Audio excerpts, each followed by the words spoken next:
Hey is 501 week number 3. Welcome.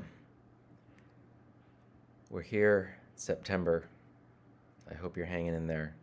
Um, you are likely about as exhausted as I am. Being an educator in year 2 of a global pandemic is a lot. So hang in there. You got this. Um, so week 3, talking about service first, innovators, partners, collaborators. Um, you have a couple discussion board posts, you have a collaborative assignment, and you have um, I was going to say a small research paper. Um, Compared to what you're going to be doing in 605, it is a small paper. Depending on what you have done lately, um, it might be a big paper. 800 to 1,000 words is what you'll be doing. I will let you gauge for yourself if that's a lot or a little, or if it's just right. Perhaps this is a Goldilocks paper and it is just right for you. Um, yeah, so part of why the energy is a little bit lower, like if I was on my YouTube channel, I'd be like, hey, everybody, let's check out some stuff. Um, but my goodness, it has been a week. I'm recording this on a late Friday afternoon. You're probably watching this, um, you know, early in your week, maybe Monday when week 3 opens. And you're like, I'm ready.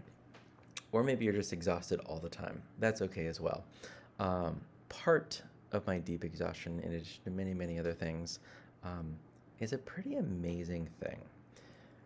Our school has historically had an in person all school assembly. We call it FLAG because there's a flag and we raise the flag.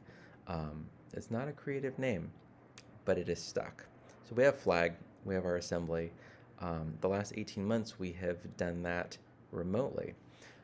We landed on a Zoom webinar where people who were going to be presenting, like the people that kind of be on stage with the mic, those people were panelists in the webinar. And then everybody else, when we were remote, everybody would join remotely on their devices. And then when we were in person for schooling, but still not gathering in groups, each class would hop on and they would just be like a viewer, right? So their camera wouldn't be on. Their like there's no audio. You can just chat, right? You're just watching. Um, so we did a Zoom webinar again today, but in Santa Clara County, up in the Bay Area in California, we're able to have smaller groups. So it ended up being about half our students. We're spaced out in an outdoor stage area, and we did some in-person and live streamed it. Also, I would like it duly noted that the tech team right now is just me, just the director of technology. It's quite a lot. Normally schools about this size have 3, 4 people. We had 2. We're pretty lean because we're really efficient. And one person is no longer at our school. She has a new job as tech director, which is great. She was amazing, as you might imagine. So all of that happened live, and I'm sharing this not to vent or complain. So hopefully it's not coming across as that, but just kind of the amazingness that technology can pull off, right? That we're able to, got like a $200 mixer that has like 4 mic inputs, 4 like 1/4 inch like guitar jacks, if you know what those are, 4 1/4 inch plugs. And for that price, $200 is quite reasonable. If you're paying it out of your own teacher pocketbook, that's a lot of money. But for a tech department, that's a small amount of money, which I'm still getting used to. 8 years into being tech director here, $200 is still $200, and in the relative scheme of things, is a smaller purchase for the tech department. So we had a mixer, microphone went in there, laptop went in there. Laptop also connected to a TV. We have a new TV, an 86-inch TV on a big old stand. It's for sure the 21st century version of those rolly carts that have a TV on top that shows the picture of it like crushing a small child. We have one of those, but with an 86-inch TV, so it's really big, but like pretty skinny. So the laptop connects video to the big TV, audio to the mixer, and the mixer goes to 2 places. It goes to the sound system so that if you're in the audience, you're near one of 4 speakers and you can hear. The mixer also goes wirelessly, for of all things, a guitar wireless receiver transmitter, goes wirelessly to a camera in the back where I was. And that video camera is a Panasonic GH4 mirrorless camera, if you're curious. It's actually a GH4 if you're not curious. That would receive the audio wirelessly, and then clearly it was a camera, so it captured the video. And then a little Blackmagic box, that's the company Blackmagic, a little bit about like this, like a value pack like Juicy Fruit, kind of imagine that. And that converts it from HDMI to Thunderbolt, and that goes in the laptop. So the audio goes wirelessly to the laptop that can stream. The audio also goes wired to the sound system that exists. Visuals, people that were watching remotely, so half the students weren't around.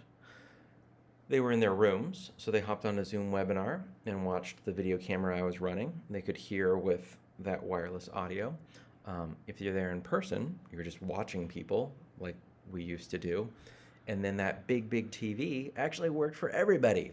So, I had slides I was going to share and do like screen sharing and all of that, which I'm sure you've done more than your share of. And we didn't need to do that. Like just zooming in and seeing like the student next to the giant TV, and everybody remotely could see the giant TV, and that worked for the slides, right? Like, and it being one laptop to run it, we could have done that, really with like a phone or an iPad, like any device really could have run the slides. And then just one laptop connected to a video camera. And you could use a webcam even your built-in camera. It's just not as zoomy. Not Zoom the software, Zoom like optical Zoom, like Zoom. And it worked, and it totally worked. It's really cool. We're actually switching, by the way, if you're going to be doing some streaming, strongly recommend StreamYard. Next week, we're going to be streaming live to YouTube and to Facebook. And it's just a Chrome tab, StreamYard.com. We have a pro account as a school. It's a really cool way. You can also stream to Periscope, which is Twitter, and you can do all those at once. I think LinkedIn is a fourth option. So if you're trying to do some live streaming, StreamYard is absolutely good stuff, right? Like, my goodness, let's transition and talk about kind of what we're doing with the week. But as we talk about like innovators doing innovative stuff, right? Like that's a big topic for the week. I know I said innovative twice, but it's okay. It's been a long week for all of us. The ability to live stream to every classroom and people in front of you and parents and possibly grandparents, right? Like anyone can watch what's happening on an outdoor stage. Like, could we just take a moment? Like that should blow our minds that we can do that. Complicated to set up, but relatively inexpensive to actually do, right? Like that's a pretty magical thing.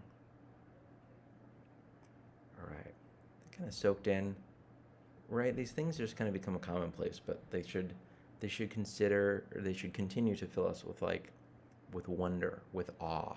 Like we should say that's awesome, like in the true version of like awesome, like wow, like I was in a different room and I just watched the outdoor stage with kids presenting. It's good stuff. It really is. So, discussion prompt 1. This actually goes back. It's a really good prompt, so we actually are just keeping it kind of as is. A textbook that you actually don't have, but that we used to have, shares a few different educators who got together and like, hey, let's write a book together. They did. So you can take this one of two ways. Share a resource from one of these 5 or 6 people, or just find someone that you have found like creates really useful content for you on Twitter, and then share their tweet and how it can be integrated into the classroom. So it doesn't have to be specific to this book that's actually an outdated book, but they're still great people, so we're keeping the discussion board post. It can be those humans, it could be anyone else, just a great resource, how you might integrate it in your school. Remember to post this by Thursday before midnight, and then also 2 replies to this thread before Sunday at midnight. You have discussion board number 2, directly connected to our prompt, looking at arts education. And I love this one because I think that once you think through how you can promote arts education in your role, um, suddenly you start to see it in different places. Just like if you buy a new car and you're like, I'm going to get a maroon minivan. You get it, and then everywhere you go, you see maroon minivans. Where did all these come from? I feel like this is a similar thing. Like, you have to do the prompt. Again, one initial post for this by Thursday, and then 2 posts for this. So it's going to be 2 initial and 4 replies total. So we're 3 and 3. How you can promote arts education in your role. You're going to share that. And then hopefully it's going to stick with you, that as you go through lessons, as you plan activities for your school or your students, you'll start to see how arts education can really be integrated in some pretty cool ways. You have another collaborative exercise. Again, this is one of those where you can work mostly asynchronously. I know we have a couple of people in Spain, someone in New York. Most of us are on the West Coast. So don't worry too much about kind of the groupings and having to like hop on a call at the same time.